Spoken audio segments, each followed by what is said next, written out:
28 फरवरी 2026 सुबह के ठीक 8 बजे तेहरान का आसमान धमाकों से गूंज उठता है। As the U.S. and Israel launch military strikes, President Trump declares the supreme leader of Iran is dead. Our objective is to defend the American people by eliminating imminent threats from the Iranian regime. America और Israel मिलकर Iran पर सबसे बड़ा military operation शुरू कर देते हैं। Pentagon से बयान आता है, The United States military has begun major combat operations inside Iran. इसी रात अमेरिका के सदर डोनाल्ड ट्रंप अपने प्लेटफॉर्म ट्रूथ सोशल पर एक ऐसा पैगाम शेयर करते हैं जो दुनिया को हिला देता है। उनका जुमला था, Khamenei is dead, the worst man in modern history is gone.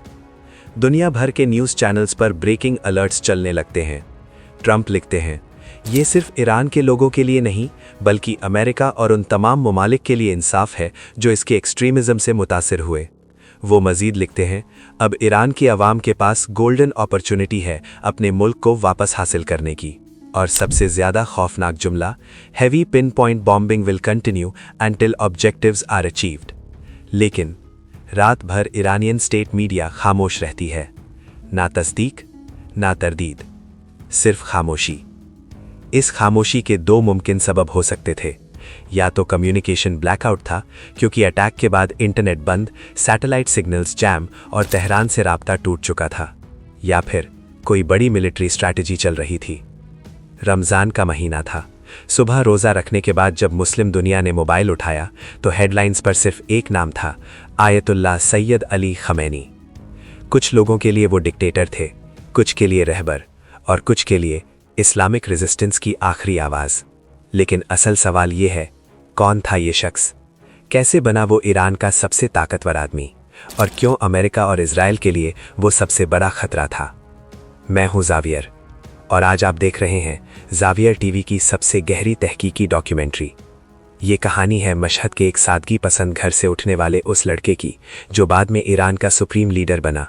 Syed Ali खमैनी का जन्म 1939 में ईरान के मुकद्दस शहर मशहद में हुआ। उनके वालिद सैयद जवाद खमैनी एक रिस्पेक्टेड रिलीजियस स्कॉलर थे। घर का माहौल दीनी था लेकिन माल दौलत नहीं थी। बचपन तंगी में गुजरा लेकिन जहन तेज था। सिर्फ 11 साल की उम्र में रिलीजियस स्टडीज शुरू कर दी। उन दिनों ईरान पर शाह मोहम्मद रेजा पहलवी की हुकूमत थी, एक सेक्युलर निज़ाम जहां रिलीजियस स्कॉलर्स को शक की नज़र से देखा जाता था। पर्दा रिस्ट्रिक्ट किया गया, मसाजिद पर निगरानी थी और जो भी हुकूमत के खिलाफ बोलता वो जेल जाता। इसी दौर में यंग खमैनी ने कुरान हिफ्ज किया, अरबी और फ़िक़्ह पर महारत हासिल की, मगर उनकी ज़िंदगी आसान नहीं थी। मशहद की गलियों में जब वो आलिम का लिबास पहन कर निकलते, लोग मजाक उड़ाते, बच्चे उन पर हंसते, लेकिन वो नहीं रुके। उन्होंने सिर्फ इल्म हासिल नहीं किया बल्कि शाह के खिलाफ अंडरग्राउंड रिलीजियस रेजिस्टेंस का हिस्सा बन गए। 1960 और 70 में उनकी मुलाकात हुई आयतुल्लाह रूहुल्लाह खुमैनी के ख्यालात से। खुमैनी उस वक्त एग्जाइल में थे मगर उनका पैगाम ईरान में फैल रहा था, इस्लामिक रेवोल्यूशन। यंग खुमैनी उनके सबसे वफादार सपोर्टर्स में से एक बन गए। इस एक्टिविज्म का नतीजा 6 दफा गिरफ्तारी, जेल, तशद्दुद, तन्हाई। 1970 में एक जेल सेल में उनके साथ एक कम्युनिस्ट एक्टिविस्ट भी कैद था। बाद में उसने कहा, खमैनी एक खामोश, शरीफ और शायरी पसंद इंसान था। मुझे कभी नहीं लगा कि ये आदमी कभी ईरान का सुप्रीम लीडर बनेगा, मगर तकदीर कुछ और थी। 1979 ईरानियन रेवोल्यूशन कामयाब हो गई, शाह भाग गया, खुमैनी वापस तेहरान आए और इस्लामिक रिपब्लिक ऑफ ईरान का कयाम हुआ। रेवोल्यूशन के बाद खमैनी ये मुख्तलिफ अहम ओहदों पर काम किया, मगर 1981 में एक धमाका हुआ, एक पब्लिक स्पीच के दौरान बॉम्ब ब्लास्ट। वो बच गए लेकिन उनका राइट आर्म परमानेंटली पैरालाइज्ड हो गया। ये हमला उनकी जिंदगी का टर्निंग पॉइंट बना। लोग उन्हें मार्टिर जैसा मकाम देने लगे। 1981 से 1989 तक वो ईरान के प्रेसिडेंट रहे। इसी दौर में ईरान इराक वॉर चली, खूनी जंग, लाखों लोग मरे मगर सिस्टम मजबूत होता गया। 1989 आयतुल्लाह खुमैनी का इंतकाल हो गया। ईरान के लिए सबसे बड़ा सवाल था, अगला सुप्रीम लीडर कौन? एक्सपर्ट्स असेंबली ने एक अनएक्सपेक्टेड फैसला किया, अली खमैनी को सुप्रीम लीडर मुंतखब कर लिया गया। कुछ लोग हैरान थे, वो ग्रैंड आयतुल्लाह लेवल के स्कॉलर नहीं थे मगर सियासी तौर पर वो कॉम्प्रोमाइज कैंडिडेट थे।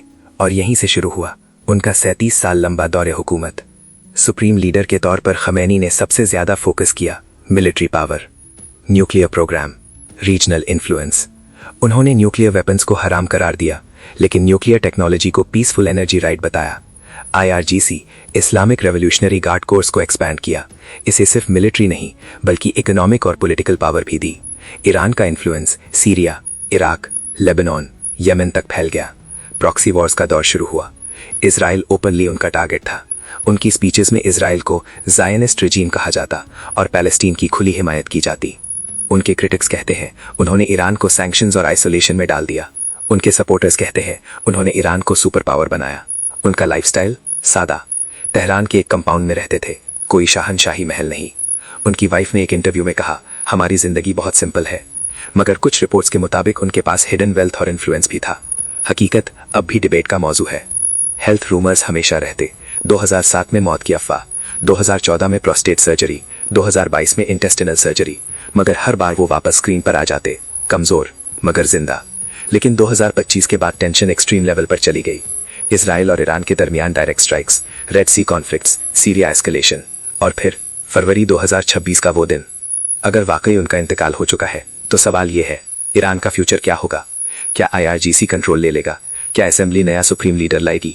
क्या ईरान सिविल वॉर की तरफ जाएगा या फिर सिस्टम और सख्त हो जाएगा? एक और इम्पोर्टेंट सवाल, क्या उनकी मौत ने मिडिल ईस्ट को और ज्यादा अनस्टेबल बना दिया या ये किसी नए दौर की शुरुआत है? अली खमैनी एक कंट्रोवर्शियल फिगर थे, कुछ के लिए हीरो, कुछ के लिए विलन, मगर एक बात तय है, उन्होंने मिडिल ईस्ट पॉलिटिक्स को शेप किया।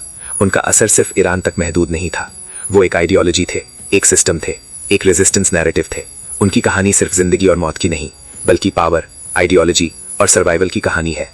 अगर ये डॉक्यूमेंट्री आपको इन्फॉर्मेटिव लगी तो लाइक जरूर करें। कमेंट में बताएं क्या खमैनी हीरो थे या डिक्टेटर।